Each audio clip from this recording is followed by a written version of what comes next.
أحلى كشري دوت ولا إيه؟ يا سلام. شوية كشري وشوية مكرونة روعة. السلام عليكم ورحمة الله وبركاته. النهاردة بقى جايبالكوا سر صلصة كشري المحلات. يلا بينا نخش على الطريقة على طول. اول حاجة معايا هنا 2 كيلو من الطماطم و3 بصلات كبار، وحطيتهم مع بعض عشان يبتدوا ان هما يتسبكوا مع بعض. اول ما ابتدوا ان هما يتسبكوا ضربتهم في الخلاط حلو جدا، وصفتهم لحد ما بقوا معايا بالشكل اللي انتوا شايفينه دوت.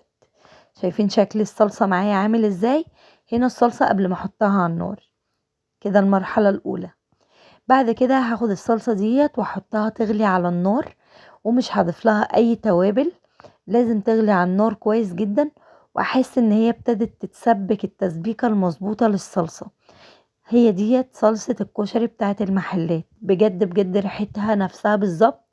ولو جربتوا الطريقة دي هتدعولي وهتقولي لي فعلا نفس صلصة الكشري بتاعت المحلات. هنا بقى بصوا ابتدت الصلصة تغلي معايا. هسيب بقى الصلصة بتاعتي تتسبك كده بالراحة من غير اي بهارات، وهروح بقى عشان اولع على المية عشان تغلي، عشان اعمل احلى شوية مكرونة. هنا بقى سلقت نص كيلو من المكرونة زي ما انتوا شايفين كده، طبعا زي النوع اللي انتوا تحبوه. تمام، بس هي صلصة كشري.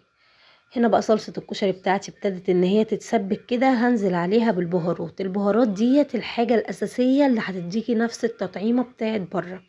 ايه هي البهارات؟ ملح، فلفل اسمر، كمون، شوية من القرفة، يعني نص معلقة من القرفة. تمام، بس كده، وجوزة الطيبة. تمام. واللي هينقل بقى معاكي الطعم في حتة تانية خالص، نص معلقة من القرفة الناعمة.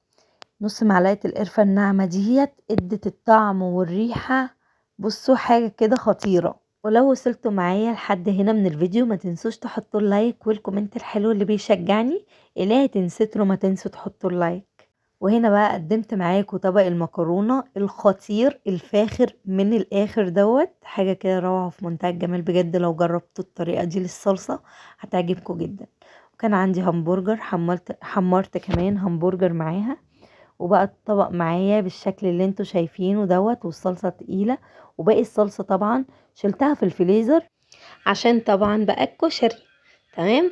طبعا بقى ما ننسوش الكشري. انا تاني يوم على طول عملت شوية كشري عظمة. شايفين الصلصة عاملة ازاي؟ ديت صلصة شطة زيت، تحفة جدا، وعدس مسلوق، والبصل المقرمش دوت حاجة روعة وفي منتهى الجمال. بس بإذن الله هنزل لكم طريقة الفيديو، طريقة الكشري في فيديو تاني بإذن الله تعالى. والدقة طبعا خل وتوم. وده هنا الكشري كنت بوريهولكوا بالصلصة الخطيرة ديت، وكان بجد طعمه في منتهى الجمال. لو وصلتوا معايا هنا في الفيديو متنسونيش باللايك وبالكومنت الحلو اللي بيشجعني وبالاشتراك في القناة. والسلام عليكم ورحمة الله وبركاته.